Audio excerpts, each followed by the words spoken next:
سحر وهم هيحول رجلك حرفيا من كده لكده. هيشيلك السماره اللي بيبقى في العقل بتاعه الرجلين، هيشيلك لو عندك تعويره هيشيلها لك ويخفيها لك. بس تستخدميه بالطريقه اللي هقولك عليها في الفيديو، هتعملي معاه الحاجات اللي هقولك عليها.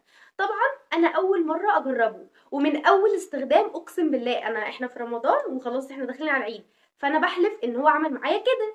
فكمان هجربه لكم واوريكم، في دبانه هتموتني بقى، بصوا مش معصباني. المهم هجربه لكم واوريه لكم، وهنشوف مع بعض هيعمل ايه وهنعمل معاه ايه عشان نوصل بقى من الشكل ده للشكل ده في العيد، وان شاء الله بقى كلنا كده نبقى كيكات كده وامارات. فما تنسوش اللايك والسبسكرايب عشان سلسله فيديوهات العيد بقى لسه بقى لحد العيد، كل يوم فيديو او يوم ويوم فيديو، وهوريكم بقى العبايات اللي انا جبتها للعيد.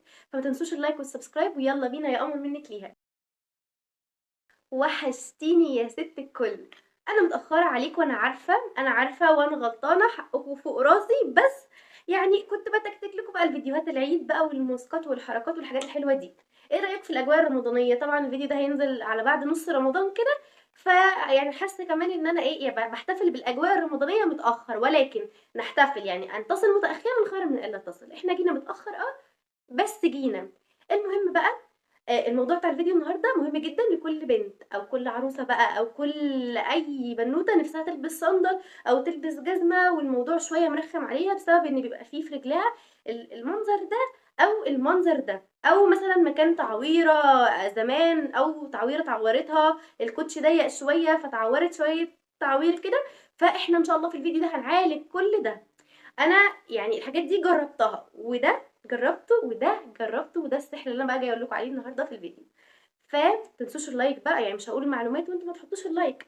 تعالي بينا اقول لك تعملي ايه. مبدئيا كده لازم نعمل لرجلينا بادي كير في البيت. ازاي بقى الكلام ده؟ هقولك ازاي بطريقه سهله وبسيطه، اكتبي ورايا يا ست الكل. اول حاجه هنحتاجها عشان نعمل باديكير لرجلينا، احنا محتاجين طبق. لو ما عندناش الطبق بتاع المساج ده اللي هو بتاع الرجلين قصدي، مش بتاع المساج، بتاع الرجلين اللي هو بتاع الباديكير وكده اللي احنا نعمله في البيت، ممكن نجيب طبق عادي، اي طبق يعني اي طبق في المطبخ كبير كده شويه. عارفين انتوا الطشت ده؟ هو الطشت ده فله فله، هو ده اللي هينفع معاكي والله. تجيبي الطشت، وبعد كده بقى تعملي ايه؟ تجيبي ميه سخنه على قد ما رجلك تتحملها. يعني انت رجلك اتحملت ميه سخنه قوي، حطي رجلك في الميه السخنه دي. دافيه شويه، حطي رجلك في الميه الدافيه. وبعد كده بقى في الميه دي هنجيب ايه؟ ملح اسمه ملح البحر. وبعد كده شاور جل. ولو عندنا بقى حبه شامبو عايزين نحطهم بقى ندلع نفسنا، حطي حبه شامبو صغيره، وحطي حبه خل، ونقعي رجلك في الميه دي على قد ما تقدري لحد ما الميه ما تبرد، وانتي قاعده بقى بتتفرجي على المسلسل، وانتي قاعده تقزقزي لب، اي حاجه. المهم بعد ما نعمل الخطوه دي في خطوه مهمه جدا لازم نعملها. ايه هي بقى؟ لازم بعد ما نقعتي رجلك في الميه السخنه ربع ساعه نص ساعه على قد ما استحملتي، تعملي ايه بقى؟ بصوا الدبانه دي خنقتني وانا لما بتخنق بقى بصوا بجد بتعصب. مش مهم، اهدي اهدي مفيش حاجه، دي دبانه يعني. المهم بعد ما بننقع رجلنا شويه في الميه دي، لازم السكراب بقى. هاتي بقى اهم حاجه عندك، اهم مكون هو القهوه. قهوه وزيت زيتون، قهوه واي زيت مرطب تحطيه عليها، وبعد كده تدعكي رجلك بقى بحركات دائريه. طبعا كل الكلام اللي انا قلته لحد دلوقتي ده كل الناس قالته قبل كده. بس بقى بعد كده بعد ما عملنا الخطوه اللي هو لحد القهوه المقشر ده، لو ما عندكيش قهوه هاتي مقشر بيتباع جاهز كده. طول ما انت رايحه جايه كل يوم اعملي بيه رجلك عادي، وانت بتغسلي رجلك بتتوضي في الحمام اي حاجه.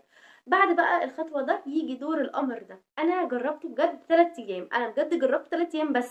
ومن اول مره يعني انا جربته على ايدي واستغربت، قلت لا مش معقول البتاع ده يعمل كده. جربت 3 ايام وفعلا يعني انا شايفاه ان هو بيشيل الجلد بيشيله. فده اسمه ايه بقى؟ يا رب اقول اسمه صح عشان انا مش عارفه اقرا اسمه، وانا هحط لكم اسمه على الشاشه. اسمه كونتراكتيوبكس. قلت اسمه صح يا لهوي من اول مره، انا شاطره. اسمه مجعلص بس هو سهل يتحفظ يعني. ده بنجيبه، تعالوا بقى اوريكم هندهنه ازاي، عشان هو مش بيدهن كده وخلاص، لا هو ليه طريقه بيدهن بيها. فبصوا بقى، ده انا جبته ب44 جنيه، ولسه جايباه من يومين، يعني هو ملحقش يغلى عن ال44 جنيه. عايزه اقول لكم بقى ان هو بياخد من 3 اسابيع المفروض، يعني من اسبوع قصدي ل3 اسابيع، وفي الشهر وفي ل3 شهور.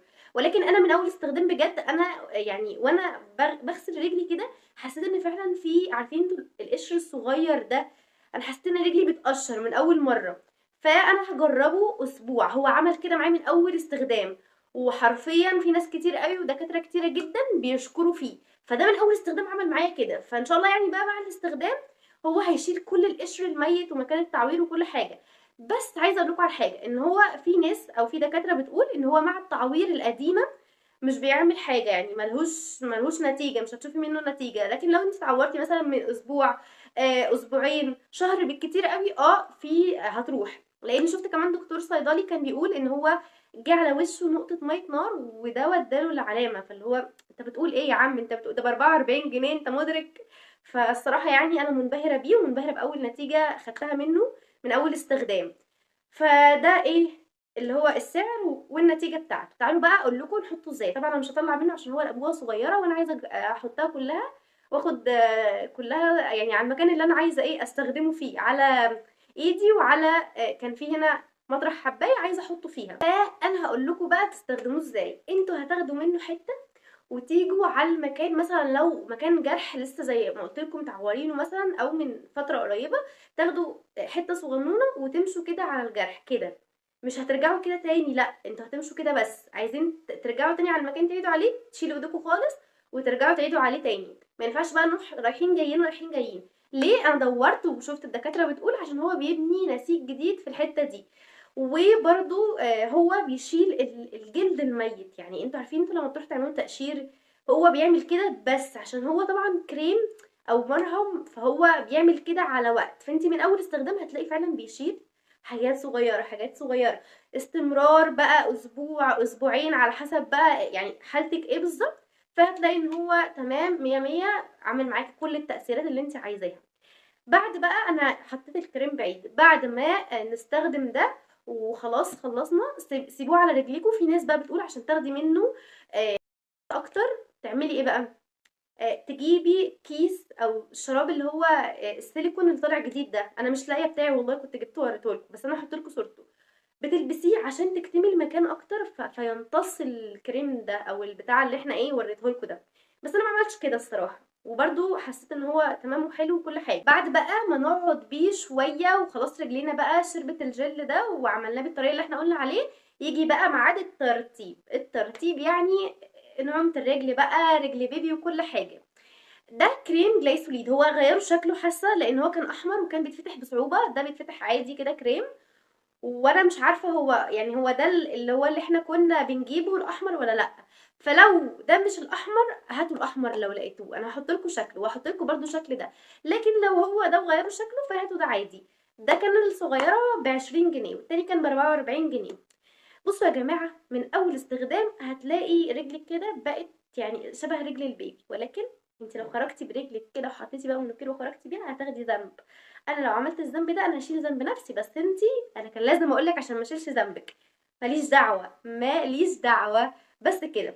ده الفيديو بتاع النهارده. استنوا بقى فيديوهات تاني قمر لرمضان يعني للعيد بقى، وصفات وحاجات تحفه تحفه. وخصوصا فيديو الضوافر اللي انا نزلته لكم قبل كده. الفيديو ده بجد جاب نتيجه مع قرايبي. حاسه بقى ان انا وصفاتي بقت حاجه اولا الله. المهم ما تنسوش بقى اللايك والسبسكرايب وتستنوا فيديو العبايات عشان انا جبت عبايات للعيد وعايزه اوريها لكم. وبس كده، يا رب تكون الوصفه والحاجات اللي قلتها لكم عجبتكم، ان شاء الله تجيب نتيجه معاكم من اول استخدام. باي.